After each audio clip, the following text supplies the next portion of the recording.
We're back. So we're back, and this is still Murder. It's a crime. Yeah, murder. It's a crime. Murder. It's a crime. It's a crime. Don't do it. Yeah. Okay. Isn't this weird? It is weird. Do you know what I really like? That we didn't tell anybody. I know. I've told a lot of people. No, that's what I mean. I have told people. What do you mean? I just mean like not. Yeah, you're right. But we're back, and it's different because we think that you guys just like us. And we think that no matter what we do, you'd probably be entertained because we entertain ourselves. We are going to talk about murder though. But I think we're just going to do one case each time. And then the rest is just going to be us banting. Yeah. And like to remind everyone where we won't just talk about like crime, I guess. Yeah. Like maybe. Yes, that's good. We should say that. Like it'll be like pretty much anything. I mean, it'll all kind of have that like sort of kind of feel, I guess, but yeah, it could just be like, yeah, anything. Yeah, and I've been trying to look up silly crimes. Okay. You know, because sometimes I feel bad about talking about people who were murdered. So I was trying to look up like the silliest crimes people have ever committed. And then I could maybe make a compilation of silly crimes. Okay. Okay, Mr. Bolland. Okay, Mrs. Bolland. He's like, and the last thing she ever saw. And I'm like, well, how do you know she's dead? Yeah, and she died alone. Writing stories. But he's good at it. Yeah, we love Mr. B. Yeah. Mr. B. But watch us because he has enough fans. Yeah. Watch us, please. Oh, I was going to say that maybe I'm just really unobservant. I'm an unobservant. But there's like a whole half of a Chipotle bill already. Yeah, no. Because I swear I was just here the other day and there was nothing there. I'm part of I'm not part of anything. I just am a person in a group. You're part of the Chipotle committee? No, a Facebook group. Okay. Like it's like community news in Bushnell or Macomb, I mean. And people are like keeping me updated. Oh, okay. I'm not asking for it, but they're telling me. Also, it don't look like nothing's gonna be at my fall for the TJ Maxx building. No. Ain't no way. That's what they said, right? The fall. They are redoing the road over there in front of McDonald's. So if you didn't I know. I couldn't turn there because I had already missed my turn. Oh. Yeah, and then couldn't turn there. And yeah. The man in front of me at Walmart today farted. So loud. That's funny. Yeah. I'm such a kid. I just laugh when you talk about someone farting. Like, I hated it. And he just like, dude, you know. New York Liberty won last night. Oh, I fell asleep with my computer open in front of me. It was a good game. Yeah. That's great. That's the first time, right? Yep. That's their first title. First one. That's great. I know. It was a good game. Do you think they'll give Ellie a ring? I hope so. That she can wear around? She really really kept the team alive, honestly. Yeah, I know.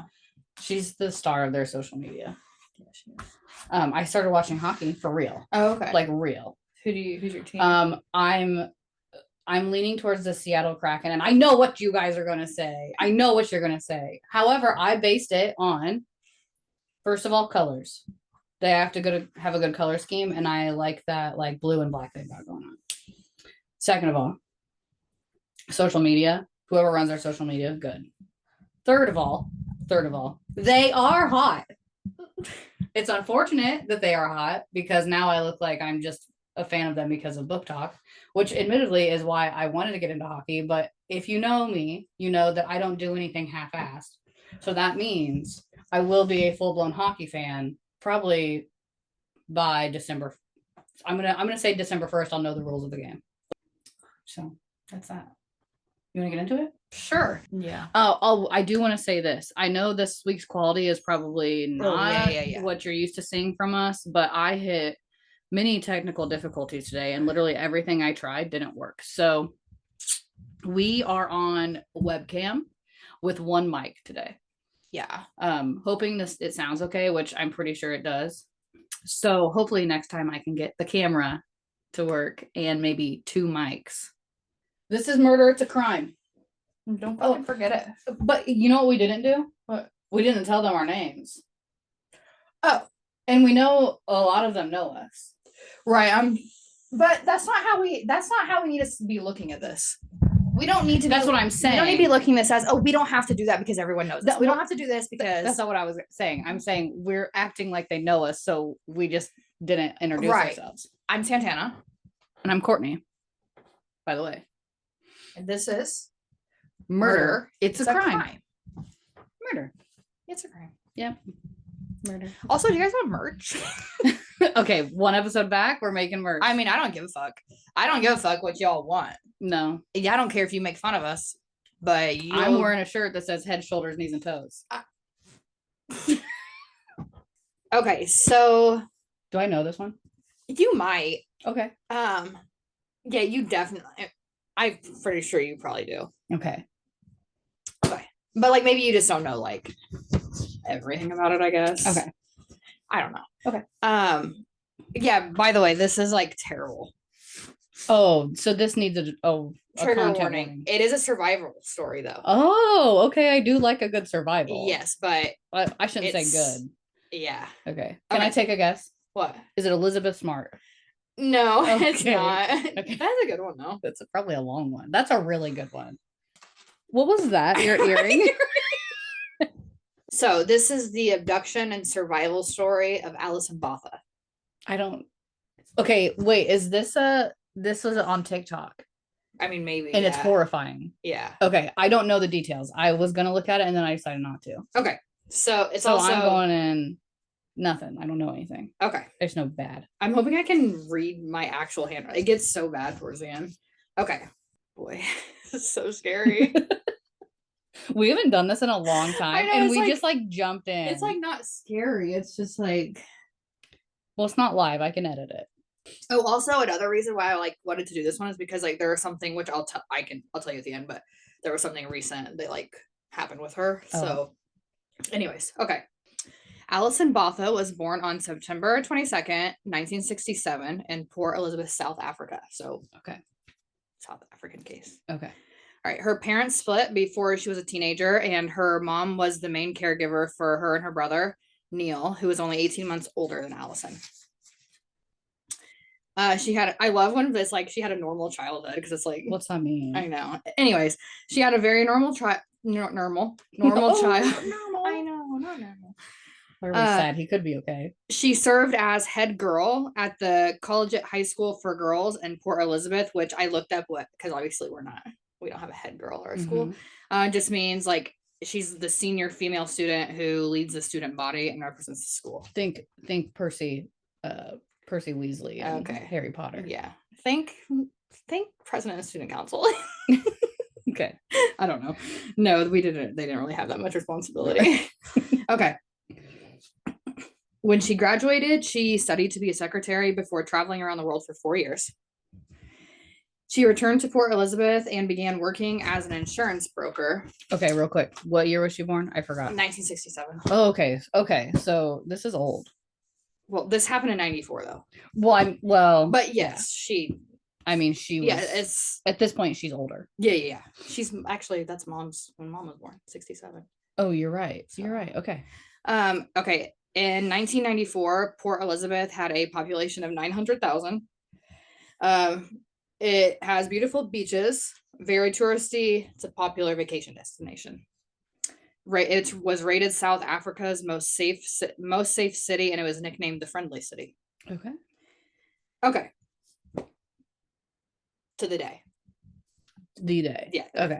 Okay. So December 18th, 1994. Alison was 27 years old. On that day, Alison spent time with her friends at the beach, and then they decided to go back to Alison's apartment to hang out. At around 1 a.m., Alison drove her friend Kim home, and when she got back to her apartment, her normal parking spot was taken, so she had to park down the road, but it was like within walking distance.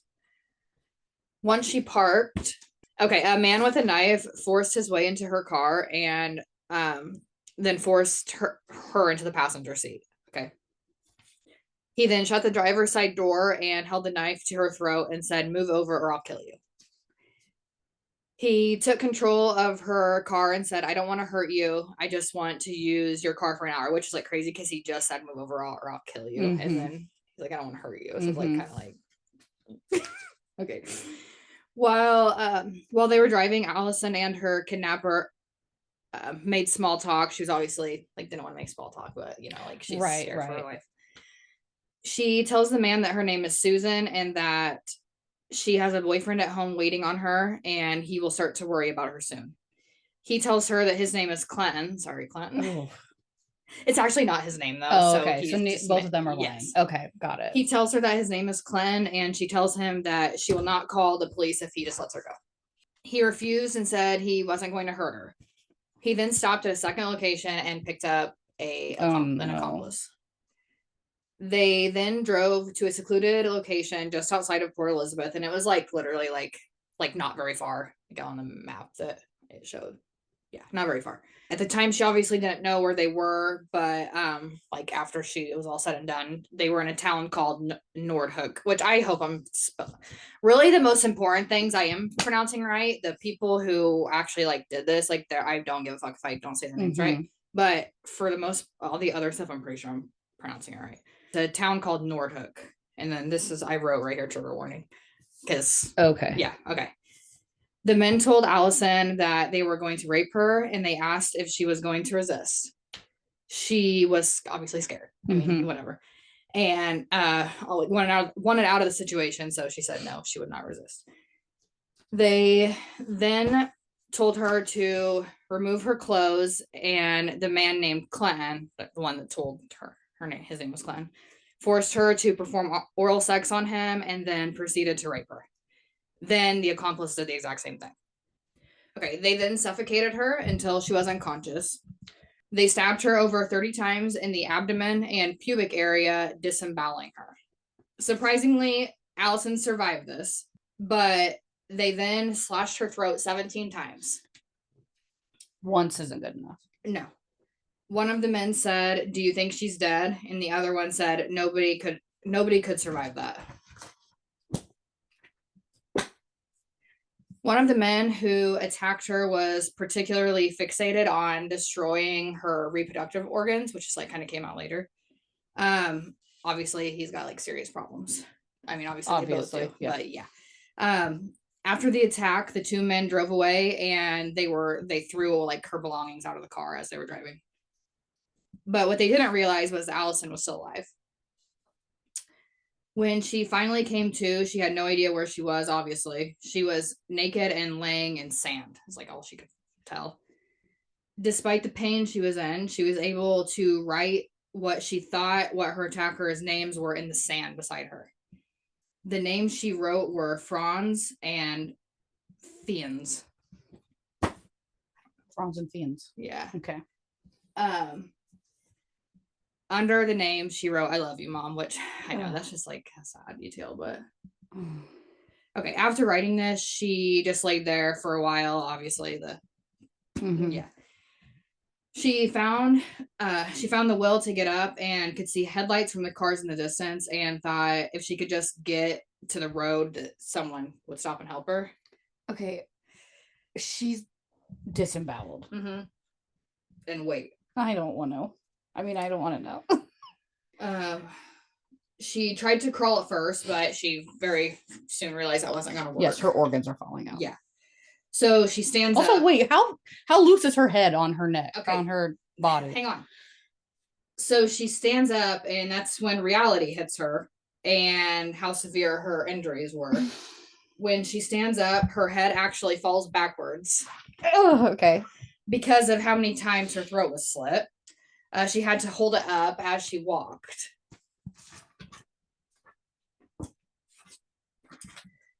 Okay, not only that, but she could also feel her organs coming like out of her abdomen. So she was having to walk with one hand on her abdomen and one hand on her head. Her windpipe was actually crushed from the attack. In a regular circumstance, like if your windpipe is crushed, you can't breathe. You would die because you can't breathe. Okay, but let me guess. But because they slit her throat, yes, they like cracked her. Yeah, she was able to get air. Or crike? Is that what they call that? Crike. Yeah. Also, her vision was going in and out. Sometimes it was like completely black, and she was like, obviously, it made it even harder to get to where she was going. It was already dark outside. It was a long and painful journey, and once she got there, she just collapsed and by the road and hoped someone would find her. And it was 2 a.m. at this point. Someone stopped. The first person that stopped, they kind of stopped like a little ways in front of her. And then they just like kind of sat there and then they drove off. Like obviously they were probably scared. Like I don't know. I don't even know how I can feel about that situation because well, I mean, but like, wouldn't you, even if you were scared to get out because you wouldn't know, like, if someone was waiting for you, like, wouldn't you still call the cops and drive away? it was 1994. It's like a lot of people didn't have phones. So I mean, that's so true. It's like a really hard thing to kind of. Right. And I don't. And also, you don't really know what they could see from where they were parked. Like, could they maybe couldn't even. Maybe they just seen like a person laying. And when that first car stopped, like she kind of like tried giving them like a wave, but like anyways, they ended up driving off. But another car did stop pretty soon after that. It was a man name, which this kind of gets confusing because their names are like pronounced the same, but they're spelled different. This guy's name is Tion. Okay. And but yeah, his name was Tion, and he got out and helped her. It had been about an hour and a half at this point since she was first abducted. Oh, okay. So this is not a long. No, most of it was her. I mean, I'm sure it feels like a long time. Yeah. But for me, I was thinking it'd have been like 6 hours. No. She could barely speak, obviously. He said that her eyes were bloodshot, like she was like terrified. Well, and also I should have mentioned, like, when she was like trying to get to the road, or like she got to the road, she kind of thought to herself, like, was this a stupid idea? Because like they could just come right back and pick her up, like, you know what I mean? So like she was like, when he came up, like she didn't really know who it was going to be, so she was like really scared. He had multiple people in the car with him, so they called.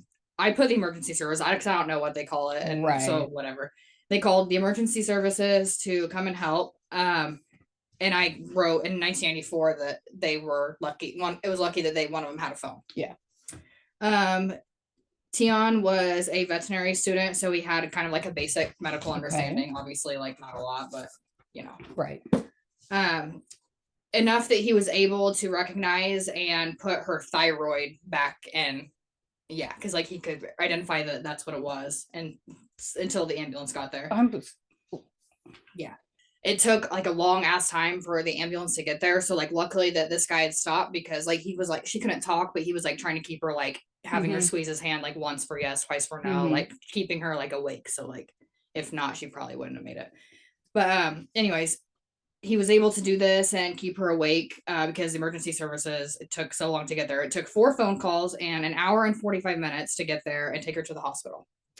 And even when they did get there, so Tion like rode in the ambulance with her, and he said that they were not driving fast at all, like as if it wasn't like an emergency. Oh my God. They said like maybe it was because they thought like she wasn't gonna make it, but like it's crazy. Like, yeah, her organs are out, her head's barely attached. Yeah.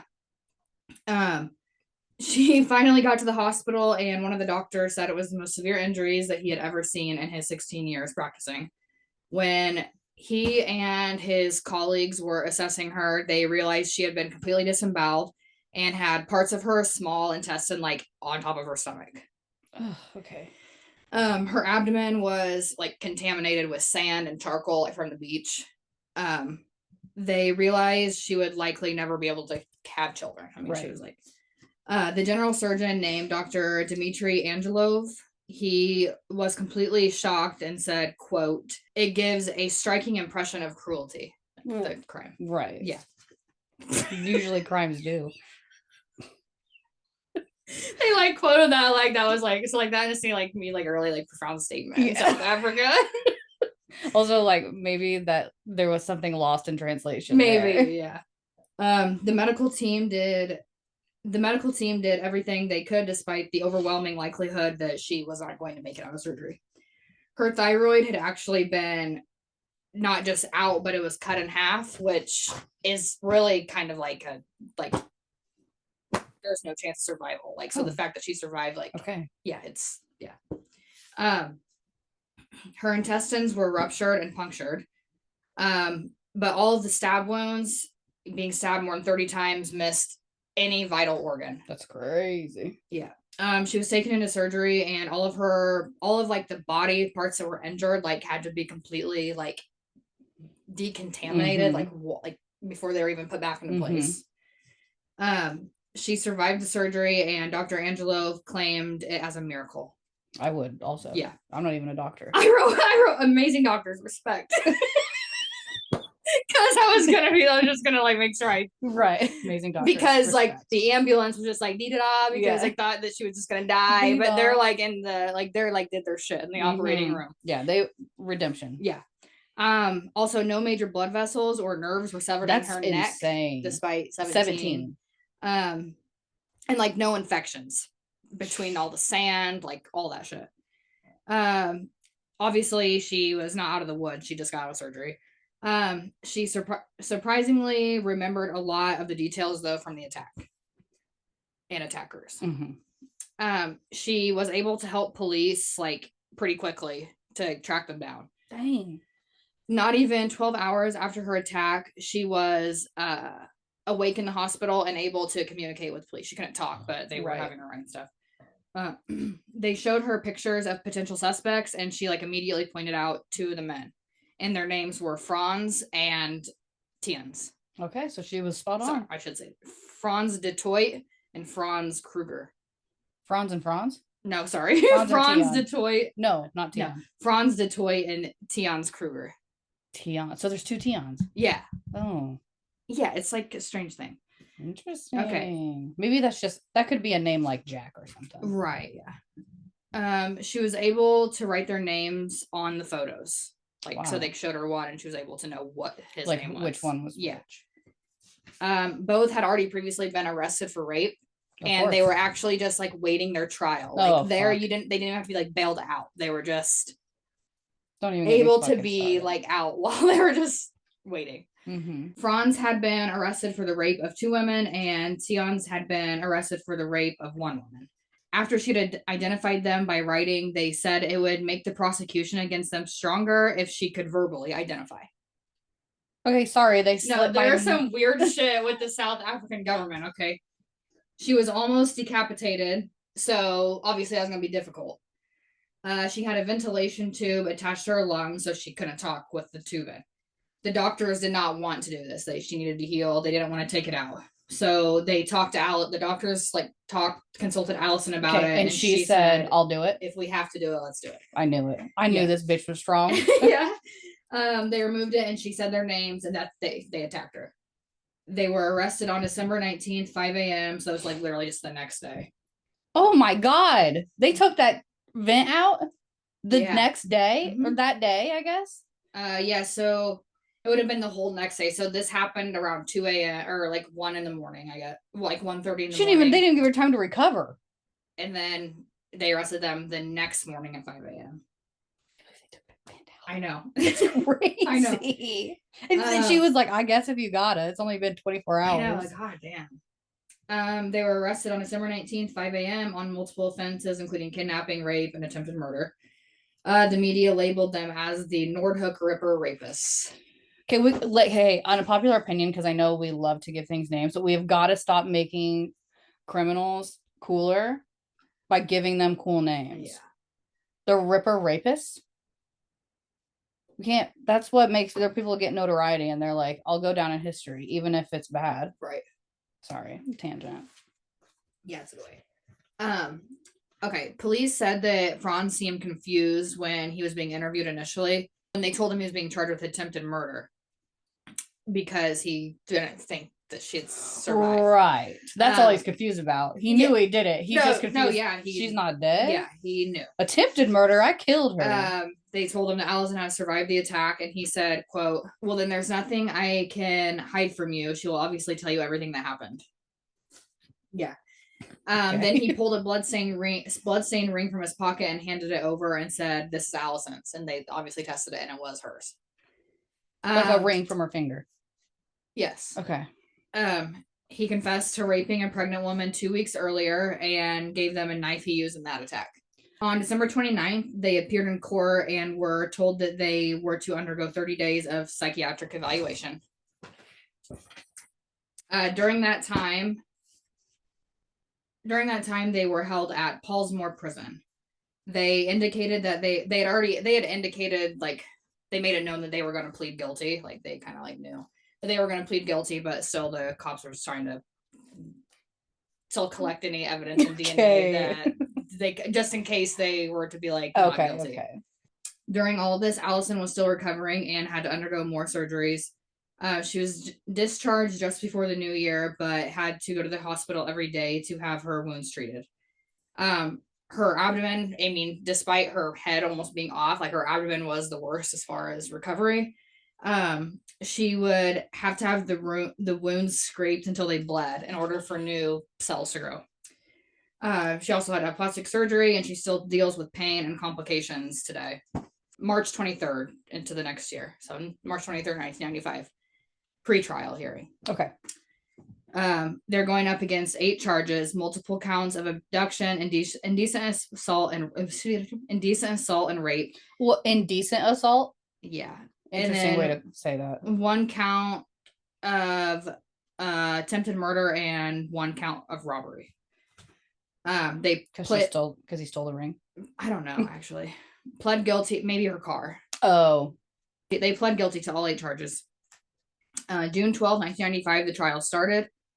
And it was like really crazy in the media because I didn't go into their personal background, but there is like kind of a few things. Like Franz was a Satanist, so the media like latched onto that or whatever.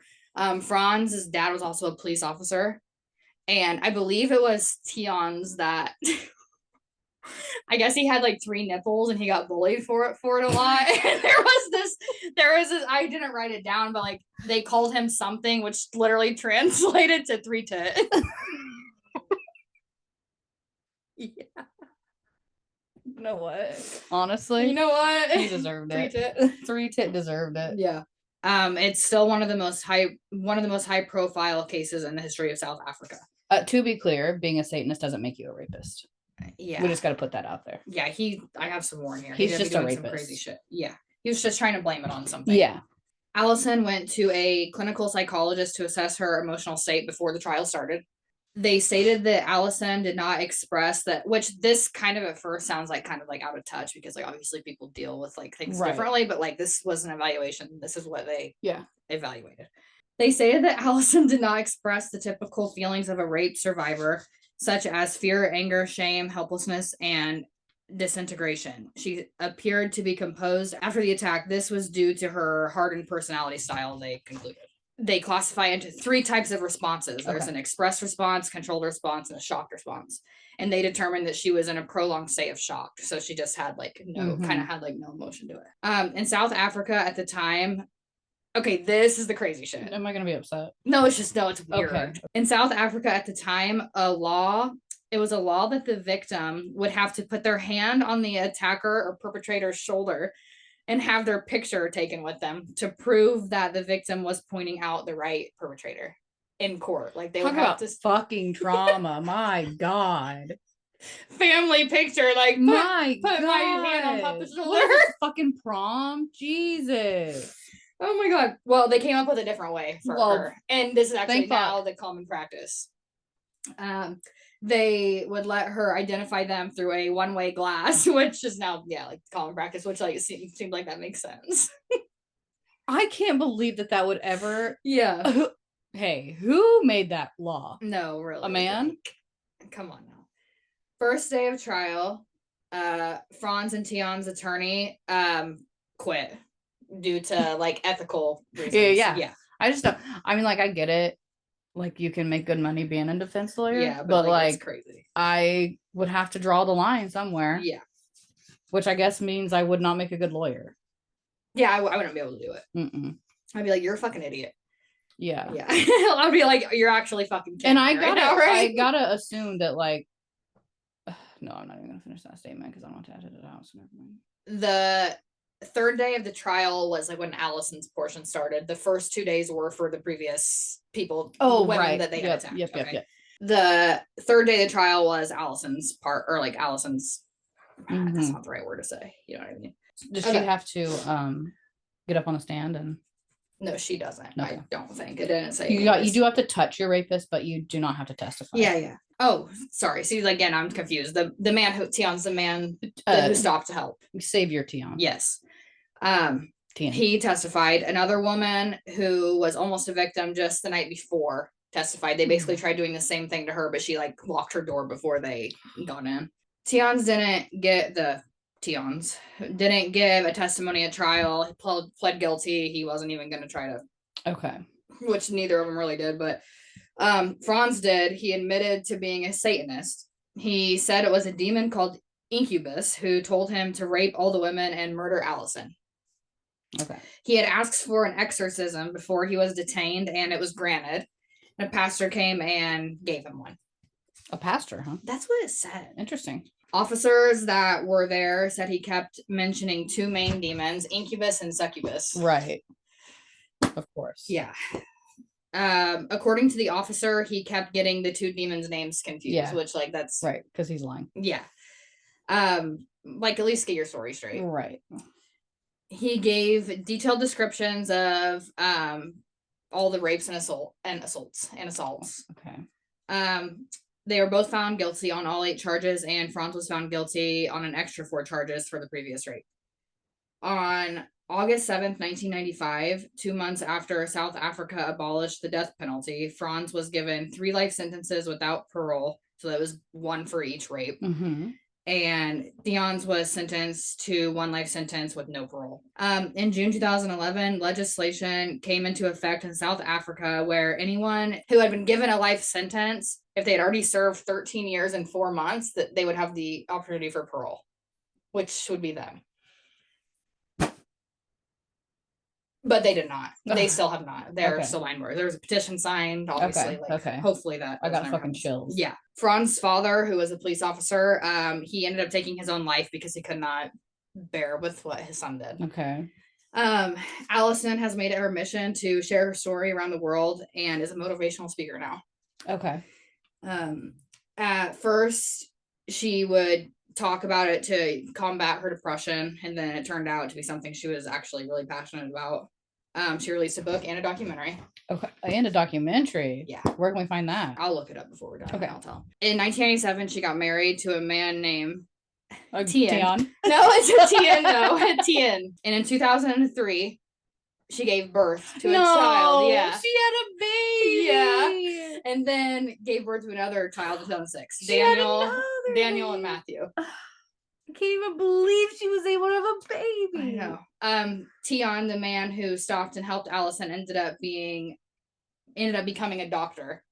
Oh, and not a vet. Yeah. And he assisted the doctor for the birth of Allison's second son. Stop, I'm gonna cry. I wrote disgusting humans, strong humans. Yeah. So yeah, documentary is called Allison. You can watch on Amazon Prime and Apple TV. Oh, but also, how could I forget the thing that I was gonna say that I just seen about her?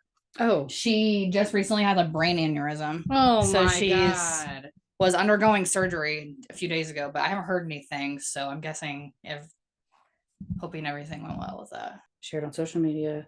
Allison has opened her eyes and at times she communicates, but any prediction is premature. Oh, they described the bleeding on her brain as severe. That's crazy. Fuck.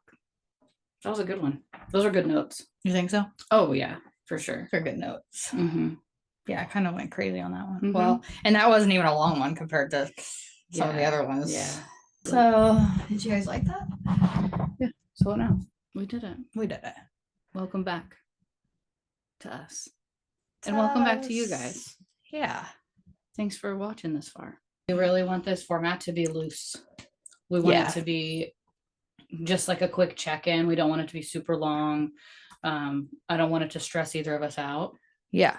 So I say one crime. Also, yeah, we want to do the one crime thing. I would also love to maybe do crimes that like maybe are like potentially not so much like happening now, but like maybe ones that have been like kind of like forgotten about and maybe not solved, or like maybe something that we could just bring awareness to. Yeah. Instead of just like retelling a story, which stories like the ones I just told, I feel like are still good to retell because it's just like it's like she got that dog in her. Yeah. It's a very motivational story. Yeah. Like if you are ever in that circumstance, I guess. Mm-hmm. And also just to know her story, which she goes around and tells it. Yeah. So it's like she wants her story to be heard. So I do. I feel good after a survival story. Yeah. Yeah. Because I guess I will say though, it wasn't murder, but it was still a crime. Absolutely. It was a bad crime. And it was, yeah.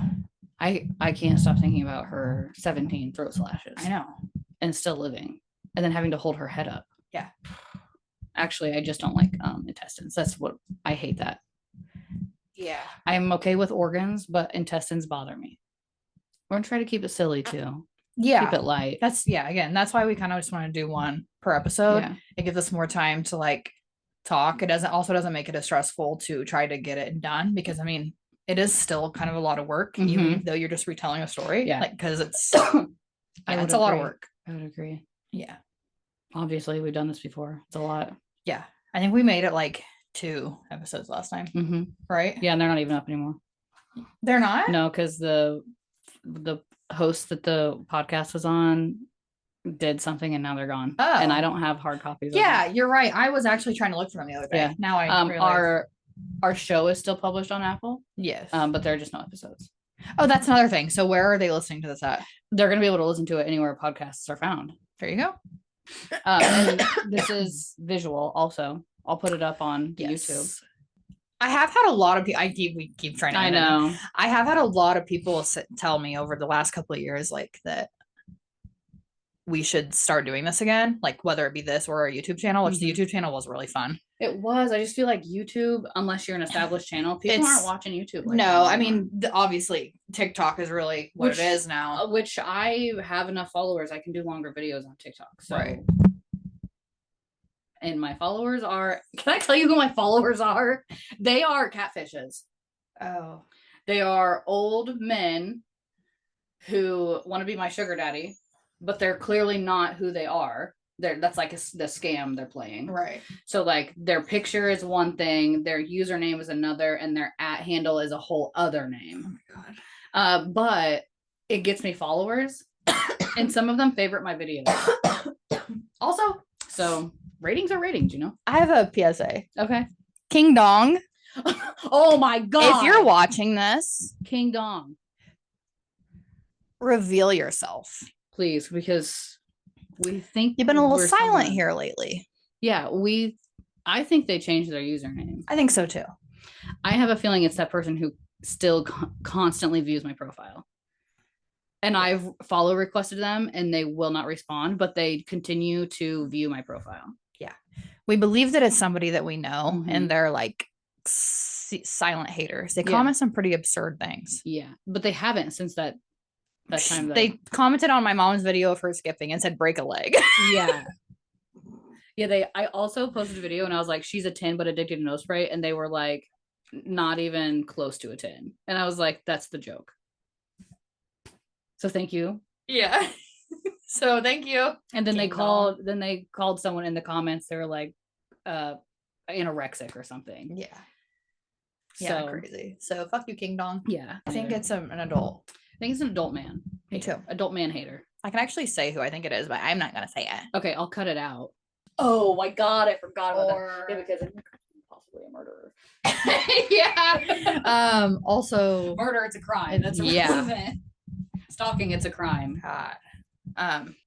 We were thinking because he kind of revealed that he does that, and I could see somebody like that doing it. Yeah, that is such a rude. Those are rude things to say, and I would hope he wouldn't. Yeah, but I don't know him like that, so a lot of people feel a lot of power behind a screen.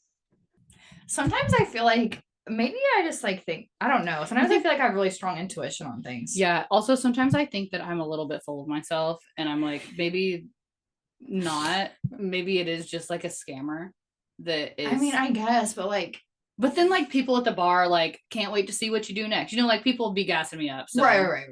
So maybe I am that great. I don't know. Fuck it, I am. Fuck it. I'm gonna stand on it. No, you have to. Yeah, we're over the. Oh, no one's gonna watch this. Yeah. At this point, if you're not gonna watch it, then you're just don't like funny things and interesting things. Yes, bitch. Yeah. You're actually a hater. Yeah, really, you're just a hater. From the number one haters, you are. Yeah, first and foremost, we are haters. Yeah, first and foremost, we are haters, and we never said we were nice. Yeah, never. Should we start our podcast like that? Everyone's a fucking hater. Really, they are. Truly. And don't say you're not. Mm-hmm. Some people probably. I'm gonna. Let's sign off of this so I can tell you what happened to me this weekend. Okay. We love you. We're giving an acceptance speech. Immediately, we're like, first of all, we're haters. Second of all, we love you. Thank you for coming. Thank you for... We get closer and closer. We have been. Thank you for making this podcast everything that it is today. Yeah. I accept this award. Thank you. So weekly? Weekly, yeah. You think weekly? You think we can? I think you think so. I can edit fast enough? Yeah. Okay, while editing another podcast. Yeah. Okay. Okay, I got this. You got this. Okay, we're leaving. We're gonna go get a drink. Okay. Yeah. Sure. Okay. All right. Bye. Bye.